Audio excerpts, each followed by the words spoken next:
Okay, so we're going to be talking about the 5 pillars of Islam today. Please make sure you have your 5 pillars of Islam graphic organizer in front of you. Take a second and take a look at it. You see the 5 columns there. Notice that I started the first one for you just so you could have a model to work from. So at the very top level, I wrote the name of the pillar, so faith. I skipped one, then in the last kind of pre-level before it gets to the column, I wrote the Arabic word for faith, shahada. And then I started to kind of explain what the pillar is, right? So the pillar explains what Muslims believe.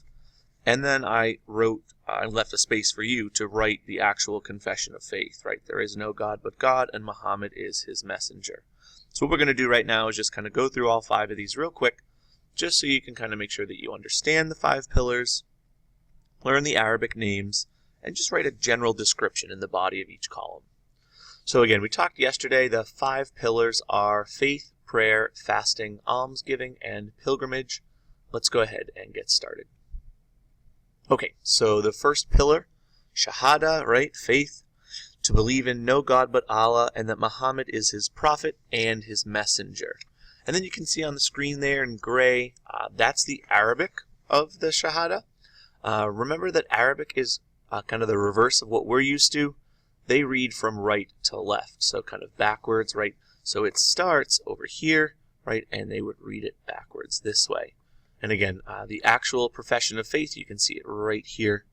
There is no God but Allah. Remember, that's just the Arabic word for God. And Muhammad is the messenger of Allah. So again, just the confession of faith stresses that there is only one God and that Muhammad is his, messenger. Okay, let's take a look at the next pillar. Okay, the next one is prayer. The Arabic word for prayer is salah. Sometimes it's S-A-L-A-T. Sometimes it's S-A-L-A-H. It really doesn't matter to me. Either way is fine. And that's kind of the idea that Muslims pray 5 times a day. And if we look down here, it gives us the times that they pray, right? So they pray before sunrise, in the afternoon, in the late afternoon, after sunset, and then at night again.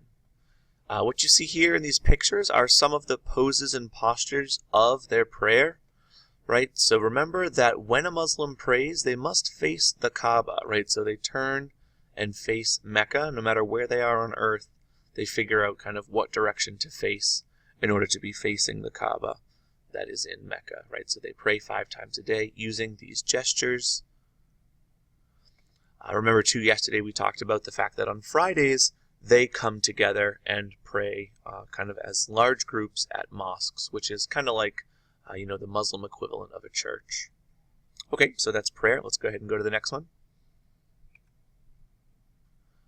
Okay, fasting. So fasting, the Arabic word is Sawm, and it's kind of describing how Muslims fast. When you fast, that's when you don't eat for a certain period of time.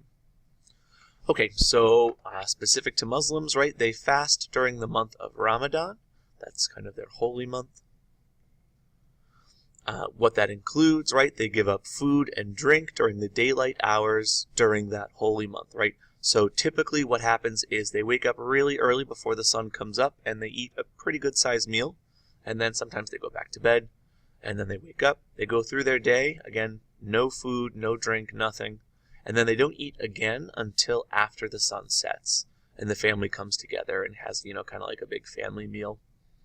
And you can go ahead and take a look at this kind of mini poster right here that shows you kind of what else they should be doing during that holy month, right? So in addition to not eating or drinking, they don't make a lot of eye contact, they try not to argue, they don't swear, lie, no smoking, they don't waste time on activities like playing on their cell phone, watching TV, playing video games, they don't listen to music, they're kind of even more strict about, praying those 5 times those days.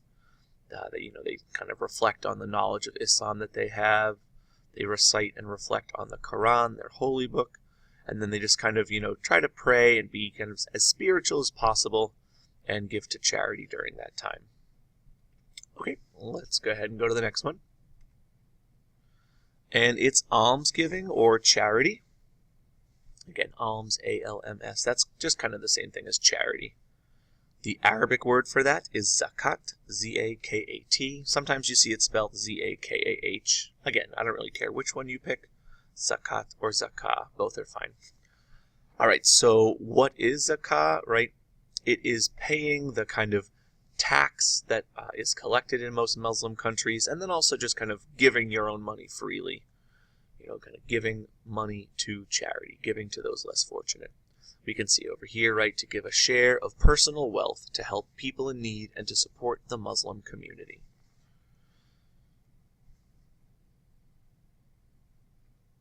Interestingly enough, in a lot of countries, there is a 2.5% tax of your total wealth, like all the kind of wealth that you own that is collected by the government, that then again goes to support the poor and those that need it most.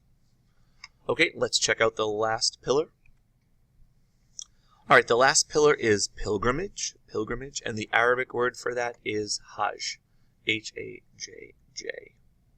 All right, and what that is, that's going to pilgrimage to the house of Allah at Mecca. That's the Kaaba, right? So going on a pilgrimage to the Kaaba. So if we look down here, right, most Muslims, believe that at least once in your life you should try to go on Hajj, right? You should perform that pilgrimage to Mecca at least once in your lifetime. Hajj, is just this symbol of unity for the entire community. All able-bodied Muslims try to go to Mecca. It's a visible expression of unity that allows Muslims to come together as a large group and to kind of exchange their ideas. Something we'll see, we're going to watch a Hajj video. You'll see that they all wear very similar clothing. They're doing similar actions, right, or deeds. They follow the same rituals. The Qibla, right, that's that they face the Kaaba as they pray. And they all visit the same place. One of the major points of Hajj is to try and remind Muslims that all people are equal, right? No one is better than anyone else, whether you are rich or poor. Everybody is equal. If we take a look at this really quick, we'll go through this more in depth when we're talking about Hajj and looking at the pictures. But it just kind of walks you through kind of what they do, right? So Hajj typically begins at the Grand Mosque in Mecca. That's where the Kaaba is. They circle the Kaaba 7 times. They go to Mina, they pray, they read the Quran. From there, they go to Mount Arafat and they pray for an entire day. That's where the Prophet Muhammad prayed. Then they go to Muzdalifah. They pick up 49 stones off the ground. They then go to these 3 columns that represent the devil, and they throw the rocks at them, kind of physically saying, like, I don't want to follow the devil, so I'm going to throw rocks at these columns that represent him. And then Hajj typically ends. They return to Mecca, and they circle the Kaaba another 7 times. Okay, so those are the 5 pillars of Islam. Again, in each of the columns at the very top, I want to see the name of the pillar. Skip a line, and then in that next box, I want to see the Arabic name for that pillar. And then in the actual body of the column, give me like a general description of the pillar and any details that you kind of took away from this video. Have a great day, thanks, and as always, make good life choices.